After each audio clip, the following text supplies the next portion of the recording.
You're listening to Tabletop Arcanum, a podcast dedicated to learning and exploring the hobby of tabletop gaming. Your hosts are Justin Taylor and Richard Geese, so sit back and relax as we talk, discuss, and joke our way through the hobby we love so much.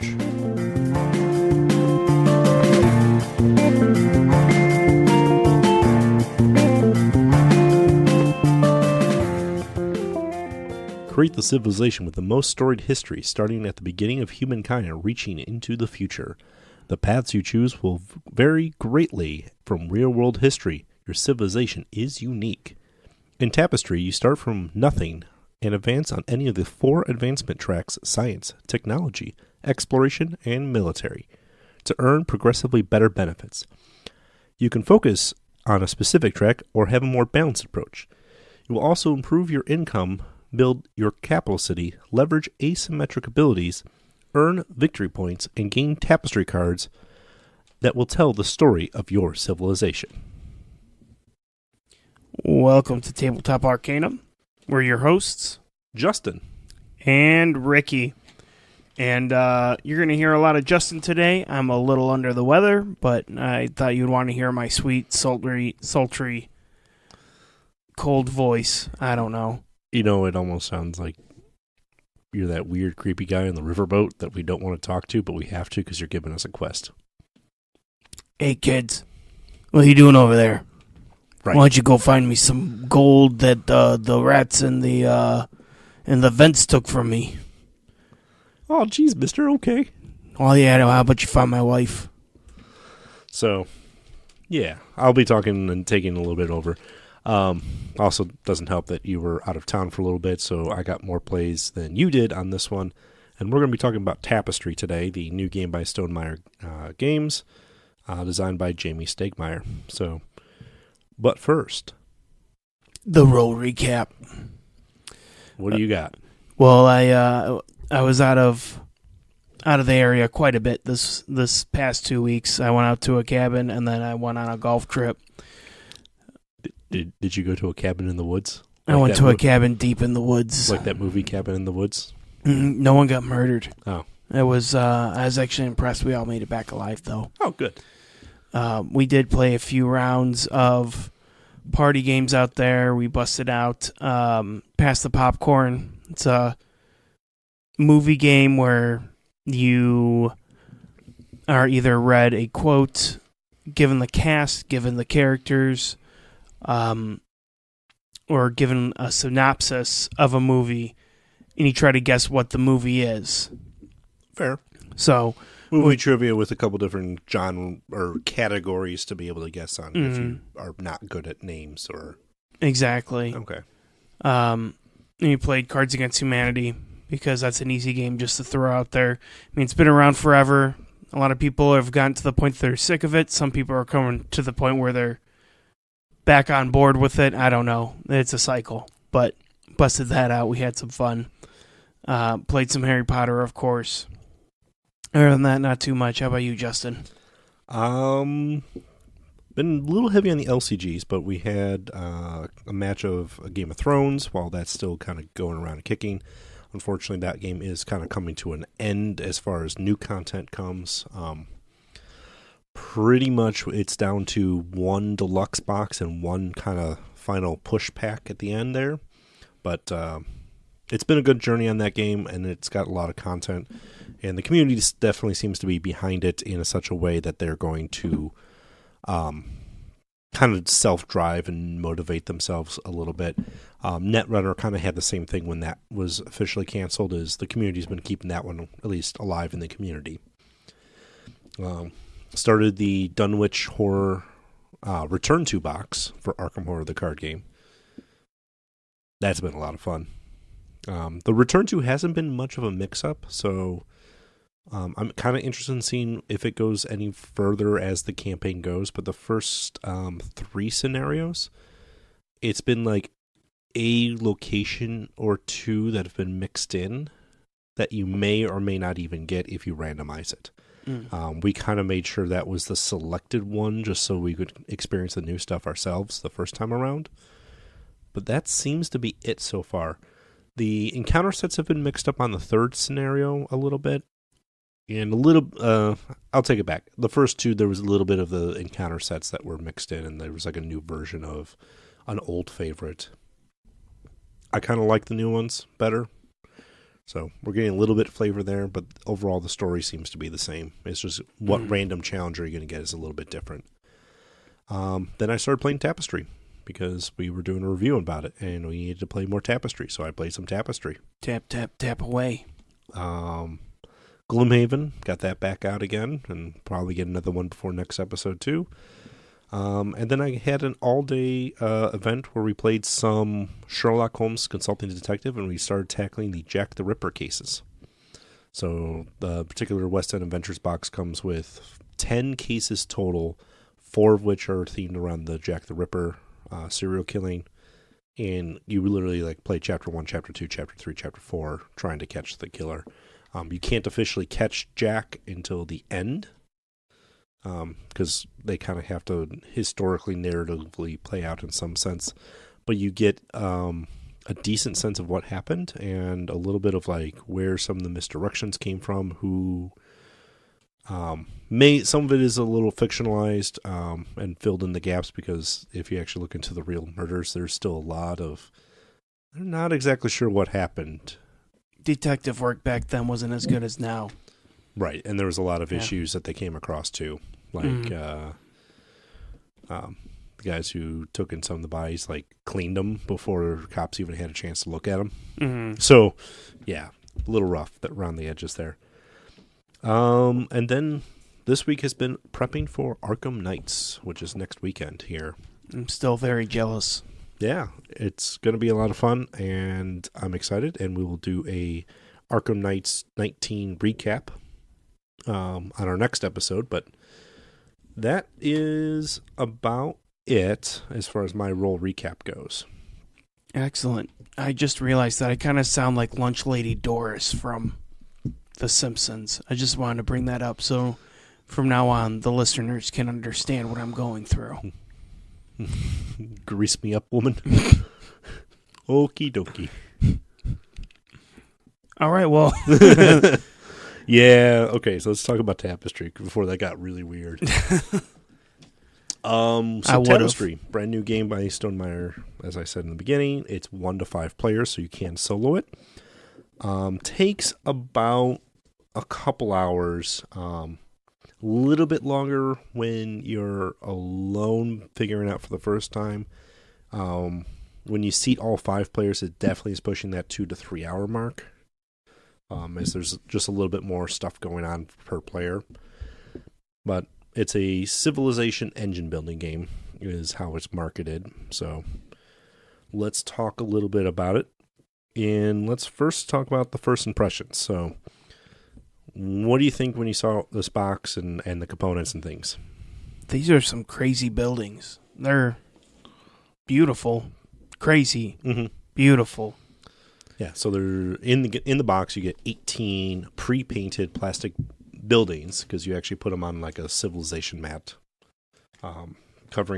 essentially covering pieces up. And if you successfully cover pieces up correctly, you get bonuses for it. But they're all pre-painted landmark buildings. And they kind of range from like a stone huts to like sci-fi rocket ships and stuff. Kind of like as you progress through the ages, the buildings get more advanced as well. So those are very pretty. How about the texture on those cards? Threw me off for a second. I thought I was holding 2 different kinds of cards. The front of the are these career cards or civilization cards? Civilization cards. Yeah, those are the civilization. Yeah. I have a matte finish. The back is smooth. Yeah. That is a very interesting. I do like it. The player boards are the same way, as well as the capital cities as well. So you get your player mat, which is universal for everybody, and then you get your random civilization and your random player mat, or your random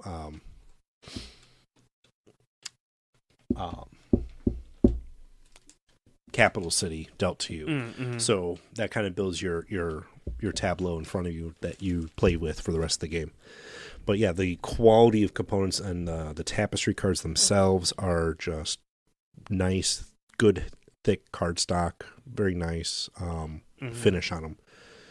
So, like, one of those games, like, I don't even feel like some games I'll get and I'll like, oh man, these cards are kind of flimsy. Let me sleeve it, give them a little more heft so that they can actually survive. I don't feel like that's an issue with these. Mm-hmm. So the other nice thing is the art is just kind of pretty, connecting all the way through the token tiles that you explore and you place out on the board to build the land masses out as you explore from your civilization. Have this nice little like light art, but there's only like 4 different kinds of territory on them, so you can actually identify which one's which pretty easily. The game itself is actually very icon heavy too, so there's not a lot of text clogging up the boards as you look at things. Most of the text is actually put on reference cards to help you understand what the icons mean. And this is a giant reference guide. Yeah, it's like the size of the box. You get 2 of them, double-sided. One side goes over the 4 advancement tracks that you can go on and what each spot means. And the back side is all of the technology cards that are in the game and you can upgrade from. So there is a lot of neat stuff. It does come with a tray to store all of the buildings in. They kind of have their own little slots. There's also nice bags, pretty heavy bags that you can create player bags with, and make the game pretty nice. Initially, it does only come with 1 set of dice, which, having played it, 1 set of dice is enough, because any one player at any given time is only using them. It's not like you're batting rolls or anything like that. But you can buy extra dice for the game, which if you want that little nice sweet perk of like everybody has their own dice, that way it's your turn, you roll your dice, you I know what I'm going to do in my turn, I'm going to set this up. It's a nice little touch, and it's a little premium add-on that doesn't, I think it was like $3 or $4 for another set of dice. So times 4, like $10, $12 to fill out every player has a set of dice. So that's my first impressions. You're digging through it. I'm just in awe. It's very pretty. Yeah, no, it's a very intricate game. Just looking straight at it. So it looks more complex than it is. It ultimately is, I would say, about more midweight of a game. A little bit on the Euro side, a little bit on the American side. Because it is very icon heavy. It's very points heavy. What you do mostly just affects what you're doing. The player interaction is sometimes the Tapestry cards will interact with other players.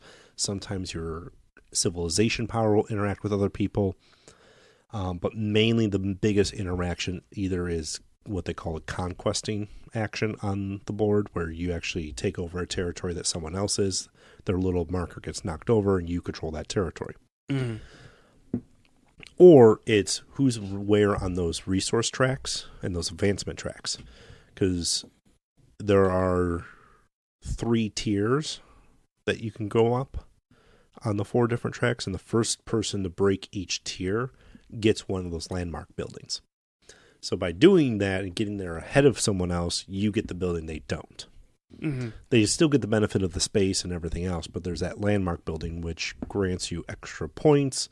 It grants you extra resources potentially, depending on how you build your capital city with them. So there's a little bit of that player-on-player action, but it's not necessarily like take that sort of gameplay either. Pros of this game, things that I enjoy about it is pretty. The rule book is 4 pages.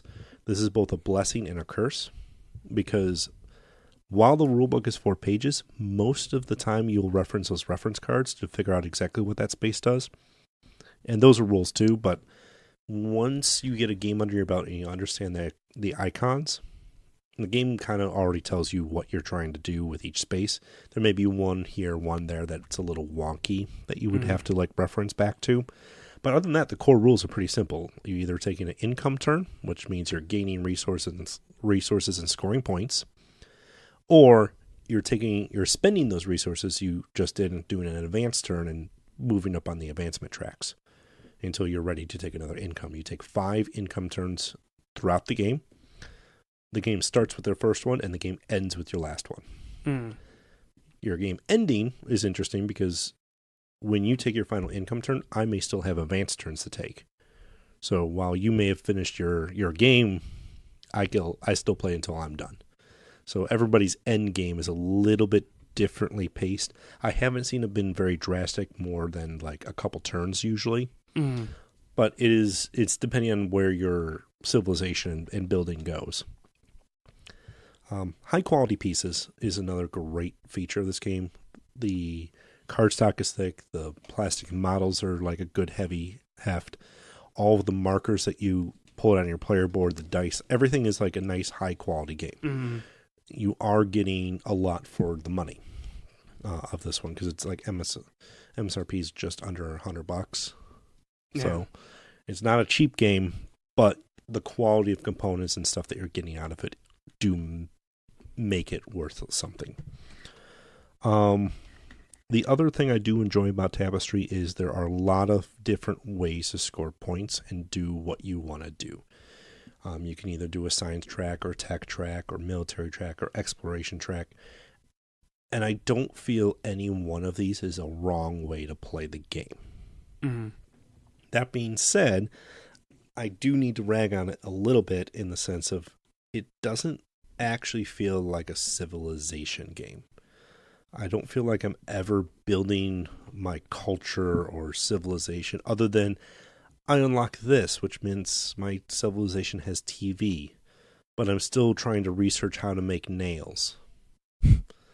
Like the timing, and if you actually look at the theme, it doesn't flow like you would think a civilization technologies and things would unlock naturally. Mm-hmm. But that being said, it's not necessarily the worst thing in the world. I just feel it's pitching it as a civilization game is not really what you're getting. You're getting a neat midweight Euro action economy game. Mm. Are you doing the best things with the actions available to you? Are you getting the right cards? That brings me to my second negative on this game. There's a lot of randomness. And I mean a lot of randomness in this game. And there's a lot of things you just can't control. And that will either make you win or lose this game. Is whether did you get the right tapestry card when you needed it? Is your civilization and the tapestry cards that you're pulling mesh well? Does the civilization and the capital board mesh well?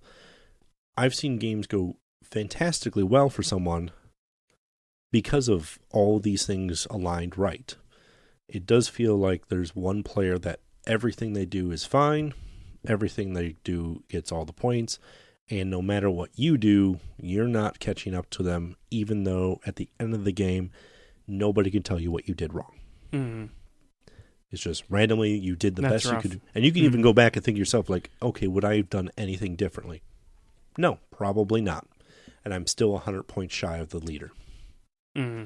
So it's very swingy. And I don't... Knowing that, I will find time, and I like this game, and I will play it, and I'll break it out. I'm not going to seek time with this game, though, because of that. And I know it's going to... Some players are going to not like that idea. If you don't like random luck, if you don't like... That's where it's more American than Euro. Like, Euro games tend to be on the... You pretty much have a perfect play. You know what you're doing, and it's whether you're doing it better than the other players with about the same amount of tools. And randomness is very low. This is randomness very high. And the randomness comes in different factors. It's your tapestry cards. Sometimes it's your dice rolling, because if you roll on the science track, you get the green die, and that advances you on other tracks. Great. But if you roll on a track that you don't need advancement on, or you're not optimized on, now that benefit's not as strong for you. When you take over other territories, you roll the conquest die. If your dice aren't firing and doing well for you on those, that's another thing that's not doing well for you. So there's a lot of things that can go wrong, and there's very little you can do about it. You don't want to have a Yu-Gi-Oh moment where you have to believe in the heart of the cards to win the game. You want to actually do what you want to do. And you definitely have those moments. And from my experience, it usually lets you down. This is not the, last 3 seconds of the homecoming game miracle. Normally the game just kind of lets you down one more time in that capacity of like, oh, you remember when your dice didn't get you what you needed like an hour ago? They're still not going to get you what you needed. Good luck. So those are kind of my negatives on it. If you don't like randomness, this is not going to be a pleasant experience for you. Then who would you suggest this kind of game for then? Who would you say this game is optimized to really hit home with? So if you're looking for the next level beyond a gateway game, this might be one I would recommend. If you're looking for something that isn't like super heavy, super crunchy, but you still want to get a lot of points and move things around the board and feel like you're accomplishing stuff as you go through it, it's not bad for that. It also sounds from what you've described that it may be worth it to look into if you're not someone who's very strategic when it comes to board games. Because I know a lot of people like who play Risk, who play it time and time and time again and get just absolutely destroyed, but it's because they have no idea what they're doing while playing the game. Right. Whereas then with this game, it can kind of swing in your favor without you even realizing it. Correct, which is, again, something that could be a pain point for someone else of like, I played the perfect game and I got screwed over by the just randomness of like, I didn't get the right cards I needed, I didn't get the right dice rolls I needed, but that's not my control. The other thing that I have seen online, because there's been a huge community following and talking about the different civilizations, is X civilization is overpowered, Y civilization is overpowered. I don't feel any one civilization is truly overpowered with the amount of plays I've had. What I do feel, though, is certain civilizations will have advantages that if players don't try to counteract in some capacity, that civilization may run away with the game. It's kind of like everyone has equal chances to stop them, but you have to know about it. And that's where repetition and more gameplays are going to come up. They've released some interesting stats about who's winning. They're actually asking people to report them on the website for Stonemaier, just so that they can kind of take some more analytics and see maybe we put a handicap on the civilization because they always tend to pull ahead more than other civs, and maybe give extra points to someone on the bottom end of that spectrum. I don't think I want a patch for my game, because that's really what that feels like. Yeah. But I don't feel the game is so overpowered in that sense, in one way or the other. I just feel like where people are feeling that from are that civilization did well because nobody could catch them or check them or do anything about that player. And then they may have gotten the rolls go for them in the right way one too many times, the right Tapestry card in the right moment. There's a lot of like factors randomly that can turn someone into a 300-point game where nobody else is breaking 150. But I mean, that comes down to any kind of board game you play where someone could secretly just be running away with it, and you just have to pay attention to who you're playing with and what they're doing.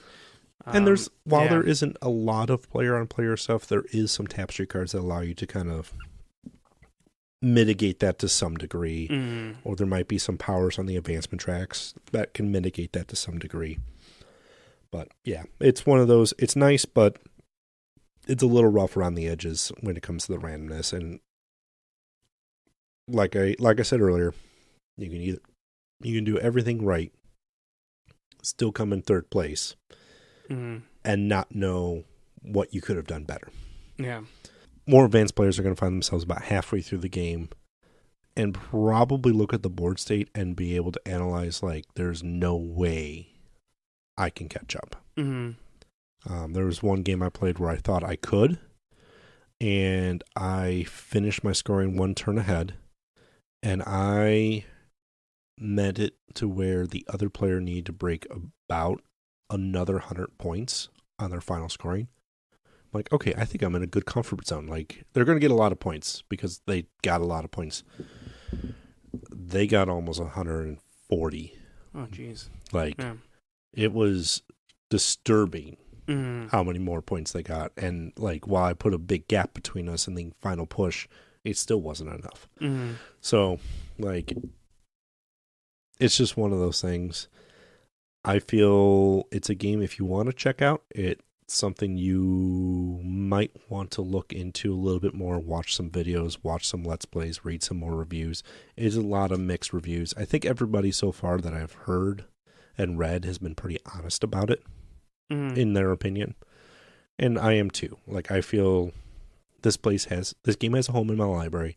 I don't think it's a go-to, like, all right, let's play Tapestry. Woo! But I will bust it out on occasion and have some fun with it. I think I like, from Stonemaier, I think I like Scythe, and I think I like Wingspan more than this.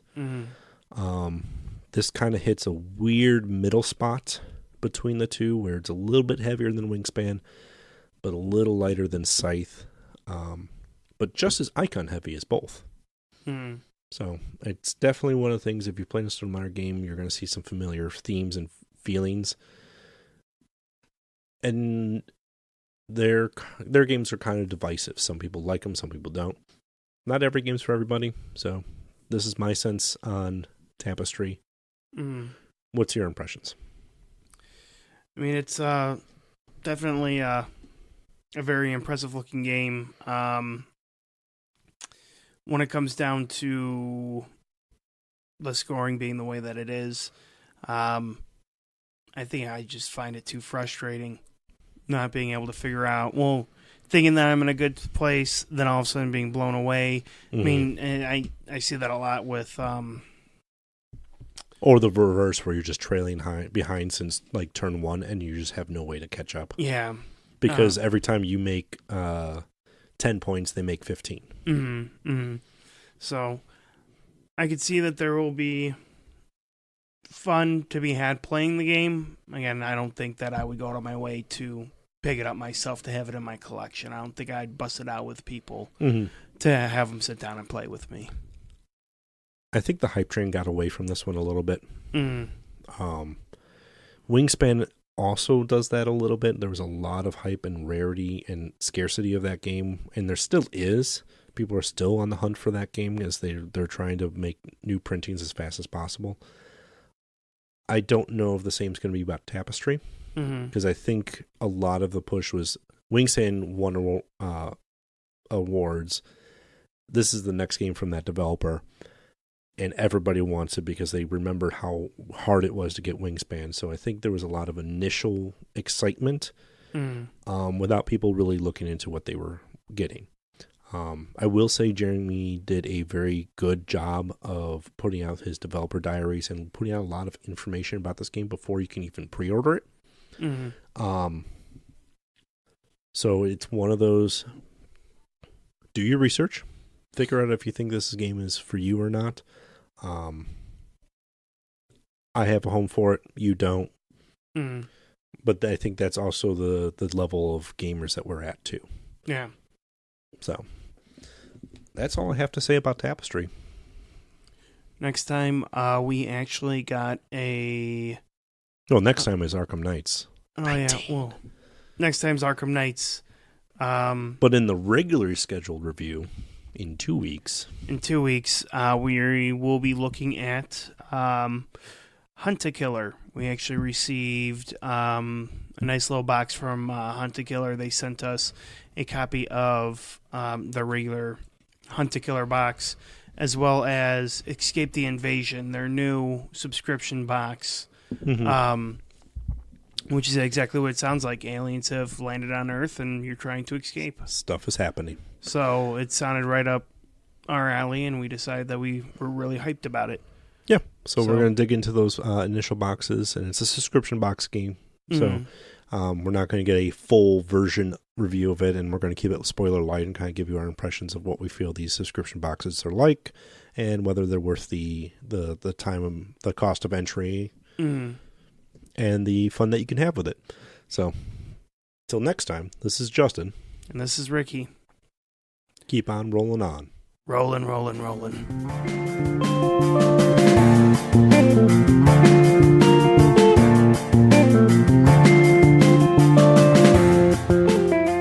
You've been listening to Tabletop Arcanum, hosted by Justin Taylor and Richard Geese, and featuring the original music by Paul Moore and Isaac Gilbert. You can follow us on most social media platforms. Please don't forget to like, subscribe, and leave us a review on whatever platform you listen to podcasts. As always, thanks for listening.